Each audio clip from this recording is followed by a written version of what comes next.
अस्सलाम वालेकुम रहमतुल्लाह बरकातुहू। आज की इस वीडियो में हम एक बहुत आम मगर अहम मसले पर बात करने वाले हैं और वो है हिल हिल कर नमाज पढ़ना कैसा है, क्या ये जायज़ है या नहीं।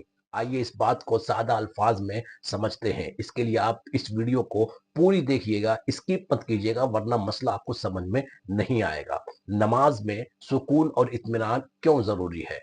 प्यारे आका अलैहिस्सलातु वस्सलाम ने इरशाद फरमाया, नमाज में इत्मीनान के बगैर नमाज नहीं होती। यानी नमाज का असल हुस्न ये है कि इंसान पुरसुकून हो, दिल भी और जिस्म भी। नमाज में बिला जरूरत हिलना, इधर उधर झूलना, हाथ पैर फैलाना, ये सब नमाज के खुशू को खत्म कर देता है। आजकल हम देखते हैं कि कुछ लोग कयाम में जिस्म आगे पीछे झूलते हैं, रुकू में जोर से हिलते हैं, सजदा करते ही कंधे हरकत में रहते हैं, तशहुद में टांगे हिलाते हैं। ये सारी हरकत नमाज के आदाब के खिलाफ है। क्या ये जायज है? तो इसका जवाब होगा जी नहीं। उलमा के नजदीक अगर कोई शख्स बिला जरूरत हिलता रहता है या झूलता रहता है या जिस्म को बेवजह हरकत देता है तो ये मकरूह है और नमाज के खुशू को बर्बाद कर देता है।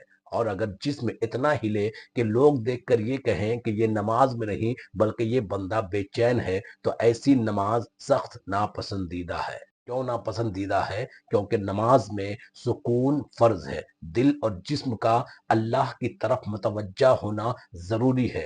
गैर जरूरी हरकत से नमाज की कैफियत बर्बाद हो जाती है। शैतान भी इंसान को नमाज में हरकतों में लगाता है ताकि ध्यान हट जाए। अब सुनिए, हरकत कब जायज होती है। अगर कोई जरूरत हो, मसलन कपड़ा दुरुस्त करना, कोई चीज गिर गई, आगे से बच्चा गुजर रहा, सांप या कीड़ा नजर आए, तो ऐसी हरकतें जायज होगी। इस हालत में हरकत जायज होगी। लेकिन आदतन हिलना, झूलना, बार बार कपड़े से हिलाना, ये सब जायज नहीं है। इसलिए नमाज सही से पढ़ी जाए। सही तरीका ये है कि कयाम में सीधे खड़े रहें, रुकू में सुकून हो, सजदा हमेशा ठहर कर करें, तशहुद आराम से बैठ कर पढ़ें, हर रुकन में 2 से 3 सेकंड का इत्मीनान लाजमी हो। यही वो नमाज है जो अल्लाह के नजदीक काबिल मकबूल है। लिहाजा हिल हिल कर नमाज पढ़ना ये जायज नहीं, ये नमाज की कैफियत को खत्म कर देता है और इंसान का ध्यान